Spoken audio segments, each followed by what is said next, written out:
Hi, hello, welcome. My name is Bethany. I am coming to you today from a very cloudy Northern Ontario, Canada.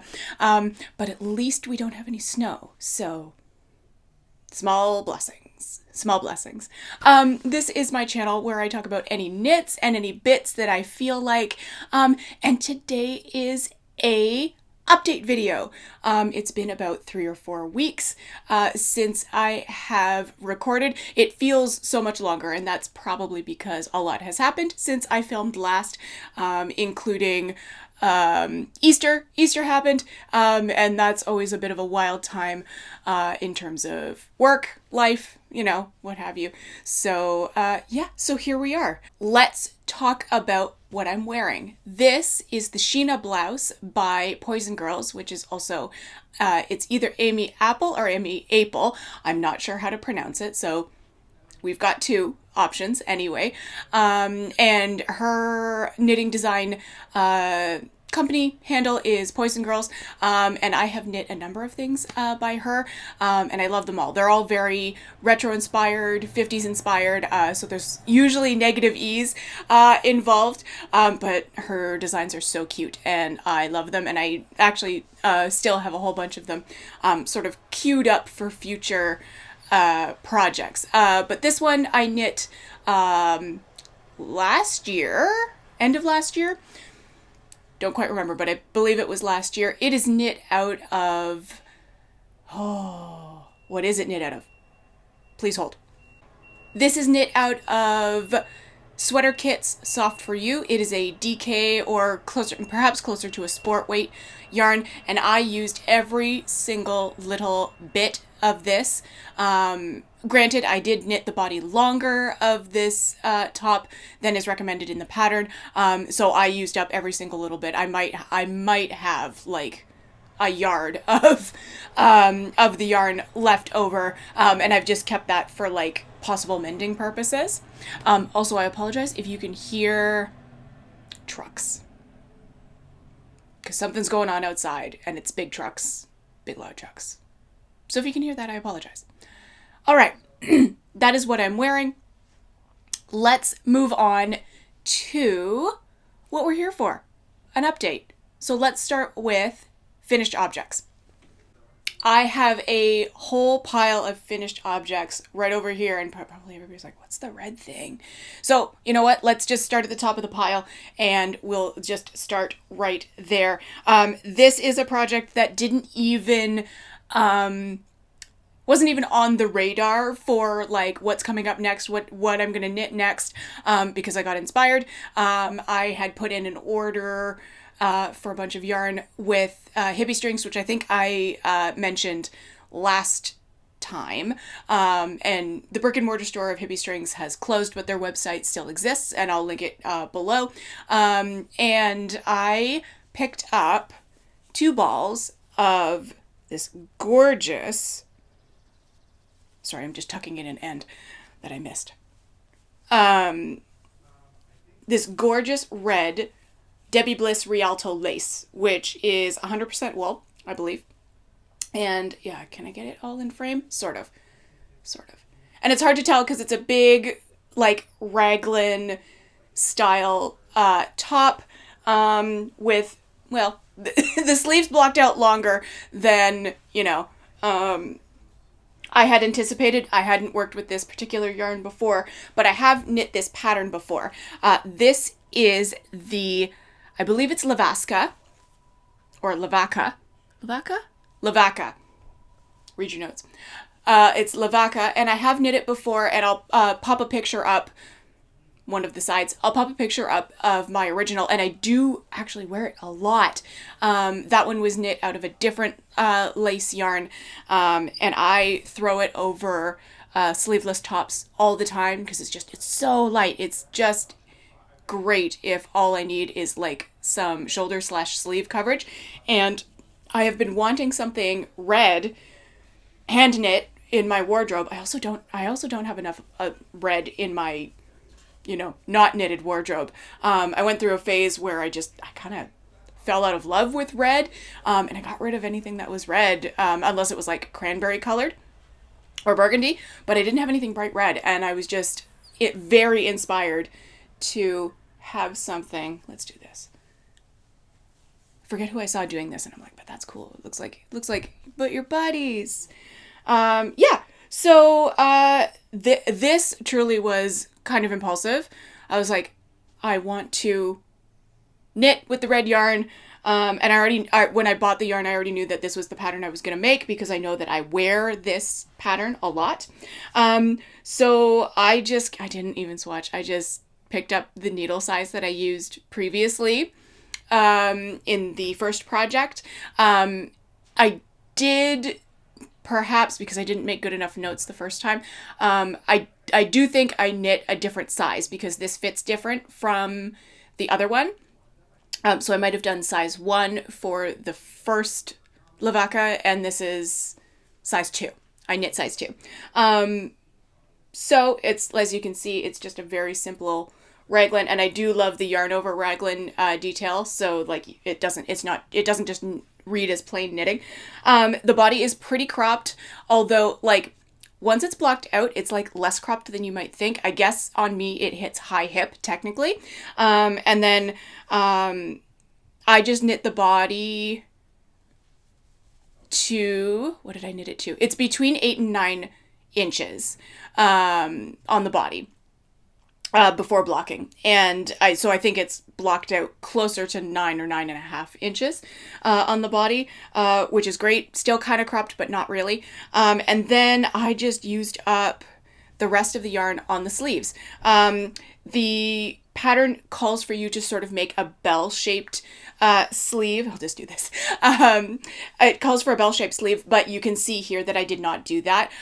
In fact, the only shaping I did was in the opposite direction. I did a little bit of decreasing in the sleeve so that I didn't have a super loose sleeve. As it is a loose sleeve anyway, but it doesn't have the bell shaping of the original pattern, which I think is fine. I do like how it fits. Oh, look, another end. So yeah. And the other change that I did was that on pretty much all the edges, except for the neck, I did a 1x1 ribbing for 4 to 5 rounds and then bound off in pattern. So that's on the cuff and the hem.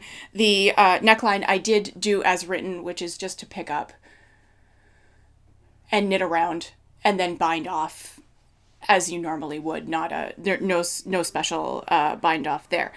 So yeah, I'm excited to wear this, and I think I've finished it in time for like sort of peak wearing of this as a layering piece, because like for instance today it's much colder than it has been the last couple of days, but you know it's not frigid out, right? It's not, you know, we're not in the minuses, but we're also not in the double digits either. So I think this is going to be fantastic. And I used up pretty much all of the yarn. I have a tiny little ball left over. I could have brought it to show you, but I also don't know what to do with that little bit. And the thing is, I don't want the body of this any longer, and I don't want the sleeves any longer. So like I'm good with the dimensions that I managed to have for that garment. So now I just have a little ball of little leftover lace, so I'm not sure what to do with that.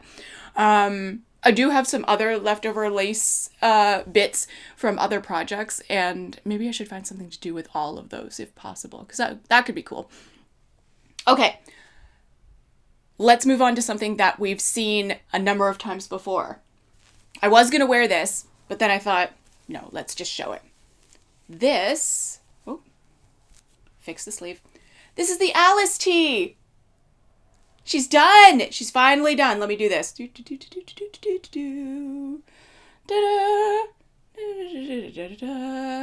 Okay, so this ended up being more of a saga than I anticipated. I was plugging away on this, no problem. And then I thought, you know, this is looking like I don't have a lot of yarn left, and I'm like only partially through the body. That's concerning. So long story short, I did end up purchasing more yarn for it. And then, this was probably actually really smart. I believe I did a mid-project block, and she's long. She was long. Much longer than and that was just me following the directions for the size I was knitting, which is size 3. And she was long. She was long, and I was just like, oh no, that's not really what I want. Like, I didn't want this cropped by any means.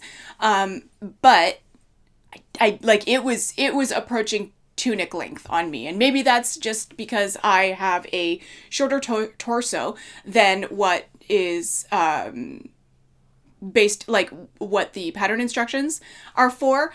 So I kind of paused the body, and I'm like, you're too long anyway. Put a pause on that. I went back. I did my sleeves. I had to redo my sleeves because they were fitting a little weird. So I redid them. I'm much happier with them now. And I went and did the neckline. And then I put it all back on. I steam blocked it after that. And then I put it back on, and I figured out where I wanted the length to be before splitting for the split hem at the bottom. And I made my split hem really, really short, definitely not as long as the pattern instructions, and I'm very happy with that. I'm not here for a really deep split hem on this particular project, but I am very happy. Overall, I'm very happy with this project. I love how this feels. Wearing it will be interesting because, like, I haven't worn it yet. Saved it for the pod. But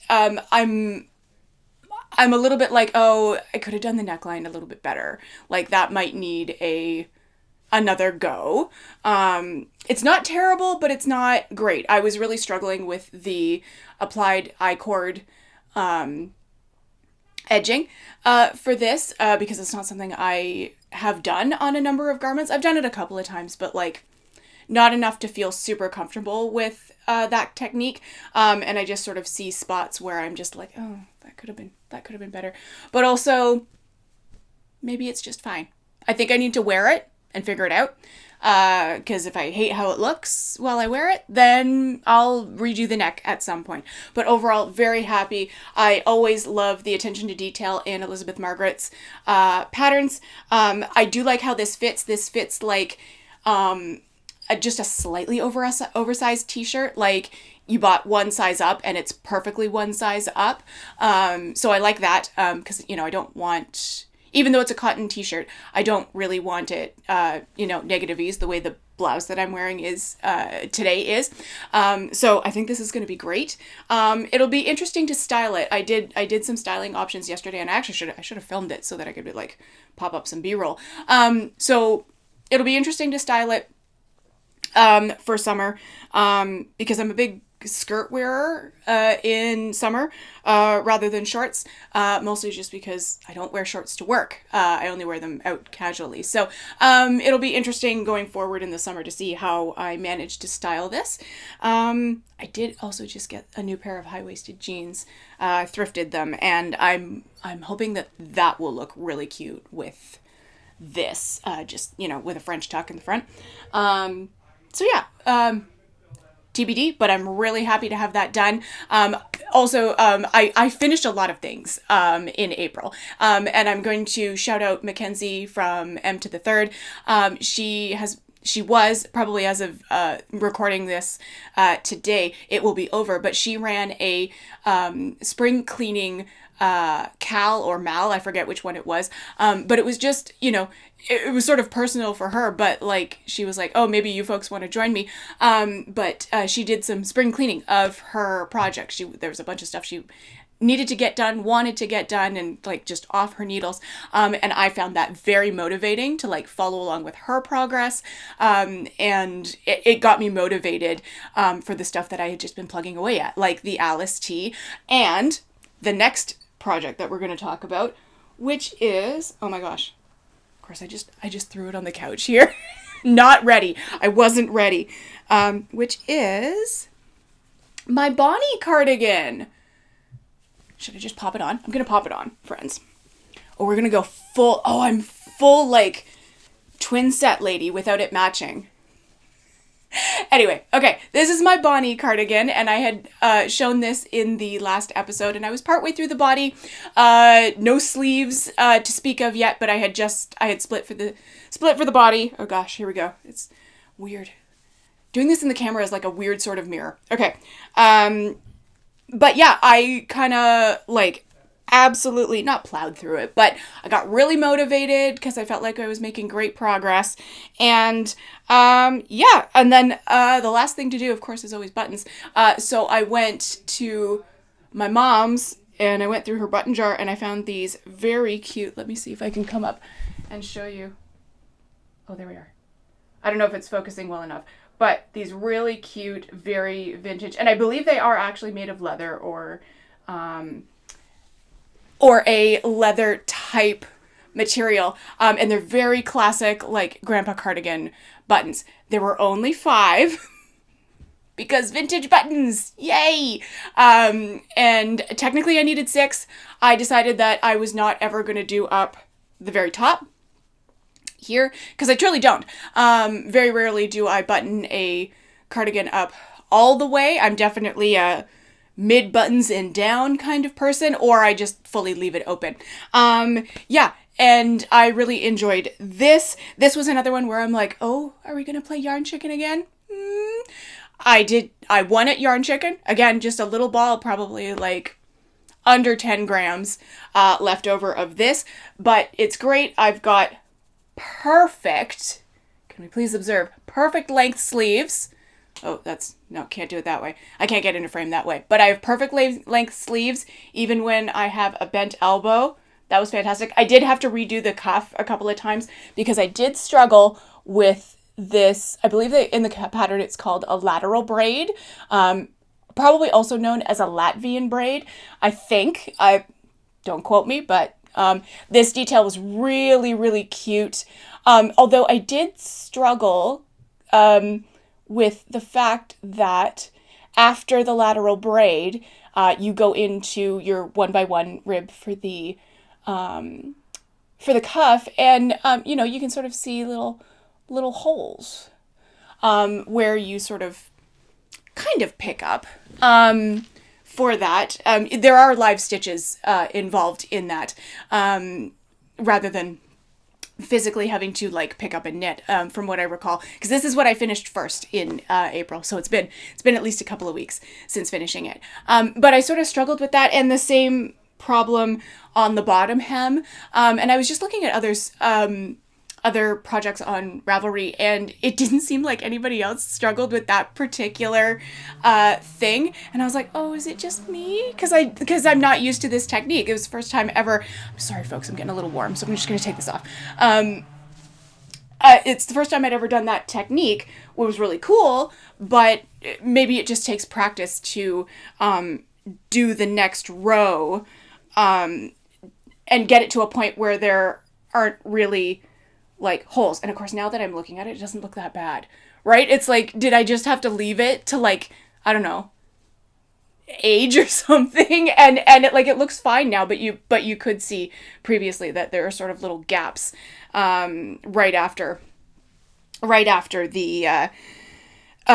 the lateral braid and into the cuff. But anyway, I was kind of struggling with that because I'm like, oh, nobody else's projects look like that. It looks lovely and crisp and like snugged right up against the lateral braid. But you know what? I love this. This has been absolutely great for throwing on when it's chilly in the apartment, and I've also worn it out on really warm days as a jacket because it's just thick enough. Not windproof, obviously, but it's just thick enough to sort of, keep the cool off your arms when you do feel like you need sleeves, but not a jacket. So that has been fantastic, and I'm very proud of having that done. Yeah, very happy about that.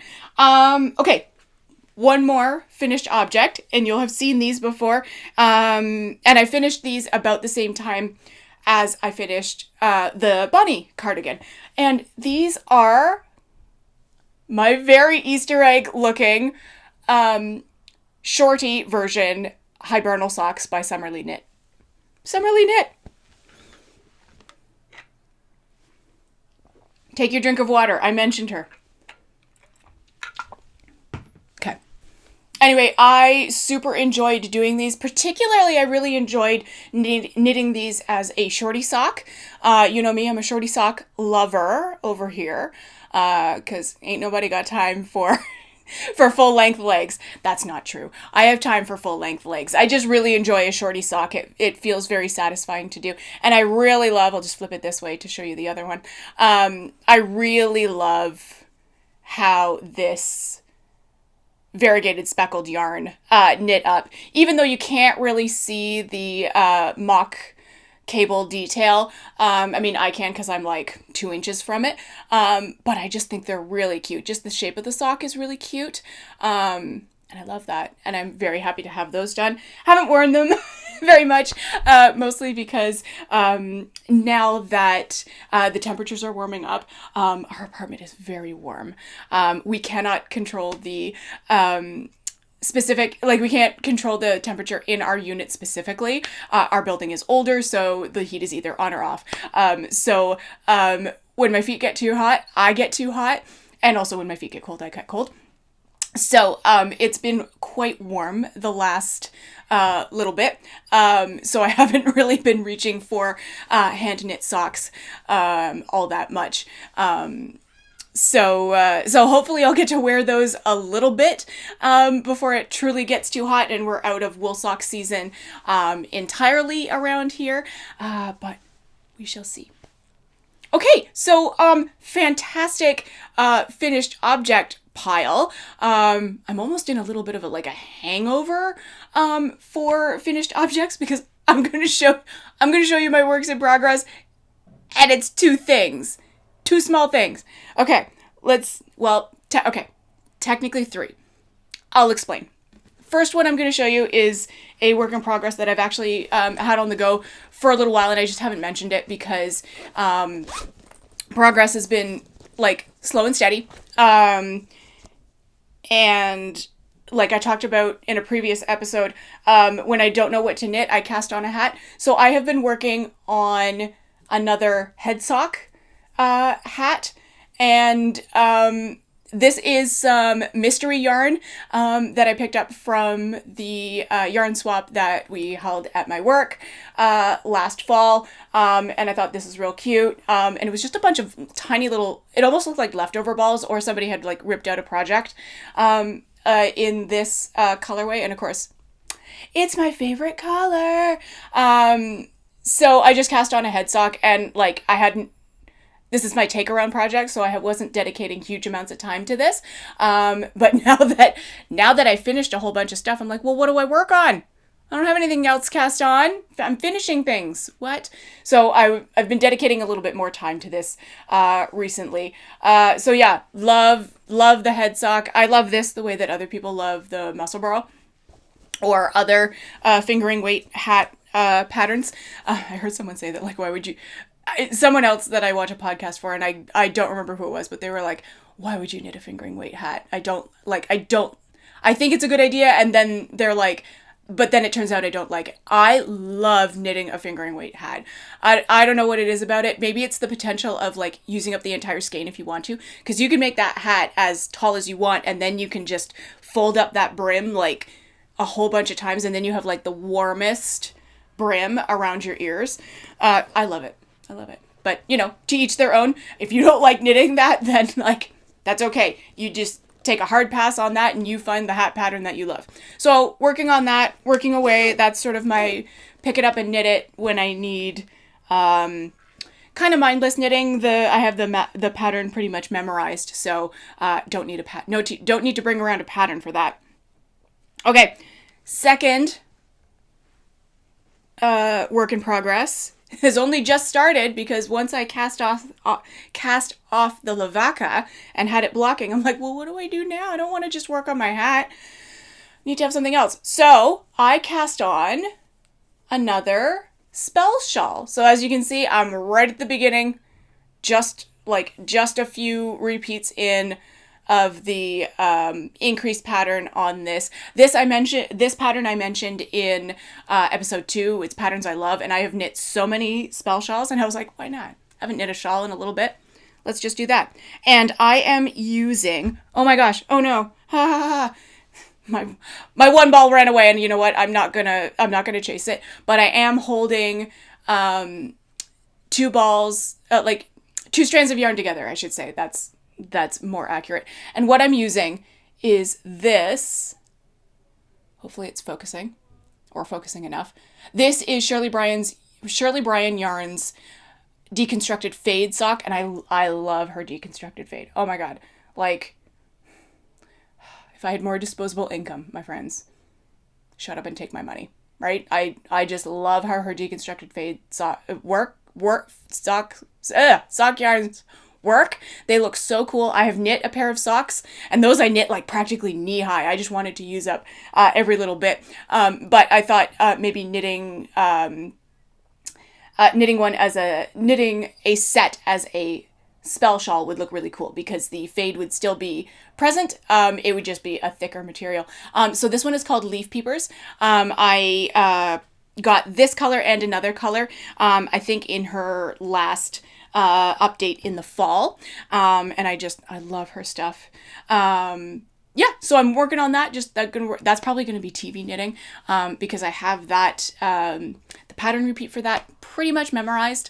Or I can just have, the pattern sitting beside me as like an emotional support in case I'm like, what am I doing? And I can look down and know what I'm doing. Okay. I'm laughing because this is absolutely ridiculous. This is my 3rd work in progress. And you're like, Bethany, you don't even have stitches cast on needles. You have needles stuck in a cake of yarn. And I'm like, yes, I know. But the yarn is wound up and I've been swatching. But I'm struggling, my friends. So I mentioned last time that I want to use this lovely yellow yarn to make a cardigan. And my vision for it is skinny yarn on big needles, right? I've been swatching for that, and I've sort of come to a fabric that I like with a needle size that's okay, but now I'm struggling to fit that gauge into a pattern that I actually want to knit. I had mentioned it was either Bruja or Brugaga. I had mentioned that pattern in the previous episode, and I still really like that one. I just don't know that this yarn is what I want to use for that pattern. Maybe that pattern is destined for another yarn. I don't know. I feel like I'm really struggling on it. So TBD, I'm honestly just going to keep swatching with this with different needle sizes until I come to a fabric that I really like. And then I'm going to sort of, if you didn't know that you could do this, you could actually plug your gauge into Ravelry as a search parameter, and then it will give you patterns that match that gauge. Not necessarily, the weight of the yarn won't necessarily match what you have, although you can tick that off as a search parameter as well. For instance, I'm getting 16 stitches per 4 inches as an example. Some patterns might not be fingering weight, but they might be sport or DK, right? You never know. So depending on how you use the search parameters, you could be looking at a pattern that is written for DK or sport rather than fingering, but I feel like depending on the fabric you're getting, and if you're happy with that, you could still knit that pattern. So I'm just gonna have to do more research. Also, if you have any suggestions, put them down there, because I do feel like I'm really struggling, and it's just like, it's one of those things, like I was feeling so good about everything that I was finishing in April, and I'm just like, great, I'm gonna actually have this cast on and like make good progress, and maybe I can wear this before summer hits, and it gets too hot to be wearing wool like right next to skin. But I have a feeling that maybe this guy needs to maybe take a back seat for a little while. Maybe it's something I work on over the summer with no plans to actually have it done to be wearable before summer because that feels like a crunch time now. But yeah, so that's my third work in progress, if you want to call it that. Let's move on to what's next. So last time I also mentioned that the Mender's cardigan, which I have knit before, it was on the docket, and I have swatched for that, and I'm very pleased. This is not the skein that I swatched with, but this is the yarn that I'm going to use. I have 3 skeins of, let me put it over here, that's better. I have 3 skeins of this less traveled yarn DK, and RIP, they're not dying anymore. I love less traveled yarns. Yeah, so this is called Forest Floor. And this is going to be a short sleeve version of the Mender's cardigan. That's the plan anyway. So I've swatched with this. I'm happy with the fabric that I've got, with the needle size that I chose. And I am just going to actually start and cast that on. I just hadn't cast it on at the time of recording. But I'm very excited to get this going because it's DK, hopefully will knit up relatively quickly, and maybe that I can actually manage to finish and wear before it gets way too stinking hot to be wearing a wool cardigan. So that's that plan. Very happy about that. Haven't swatched for this yet, but this is my strong plan for this yarn. Let's turn it this way. There we go, that's better. So this is Good Grief Yarn and Provisions Loose in the color Lavender. And I had picked this out last summer when I was there in person. And I have 2 skeins of this. And it is sport weight. So I have earmarked the Iris Top by Andrea Gahn to knit this up in, and I think it will look really cute. Yes, totally influenced. If you go and you look at her Ravelry page or even her website, you'll see that she's wearing a sample of the Iris Top basically in this color, and I was completely color influenced by her finished object photos. So we can blame her for that. She chose a great color. So yeah, that is just a little, and I'll pop a picture up, one side or the other. It's just a little tank top. Hers is quite cropped. I think I'm going to end up, if I can, knitting the body slightly longer. But that is going to be a great summer piece because this yarn, let me just see here, is 50% superwash merino and 50% cotton. So, not a full cotton garment, but it will still make it, this cotton content will still make it much cooler than a full wool garment worn next to skin. So I'm excited for that one because I really love having knit sleeveless tops / tank tops on hand. I have one that I just wore the crap out of last summer. That was, I had test knit the Sappho's Love sweater pattern for Elizabeth Margaret last summer, and of course I did the full, it was a full length sleeve sweater, and I loved it so much that I'm like, could I just leave the sleeves off and it could be a tank top? And I did that. That was my second test that I did of it. So basically knit the body according to the pattern, the exact same size that I had knit for my first test knit version. And then I just, instead of picking up stitches and knitting the sleeve cap and arm as written, I just did some edging and left it at that, bound it off. And it was a great tank top. I'll pop a picture up to show that. And I wore that so much. I love the color and I love the fit of it because it was just floaty enough that it didn't feel like it was sticking to you. It's great. Yep, that is all I have for you today. A sort of slightly rambly but shorter update. So hopefully wherever you are, the sun is shining. The sun has just come out. As I'm finishing recording, of course. So I hope wherever you are, the sun is shining and that you are feeling safe, feeling cozy, doing some cool maker stuff, maybe going on some outdoor adventures. I hope you are. If you are, tell me about it in the comments. I want to know.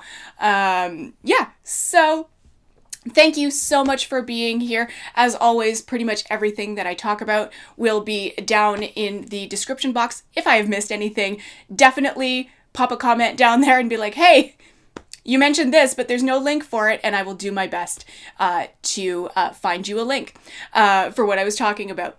So thank you. Once again, thank you so much for being here. You're amazing. Keep being who you are. And until I see you next time, keep those stitches moving.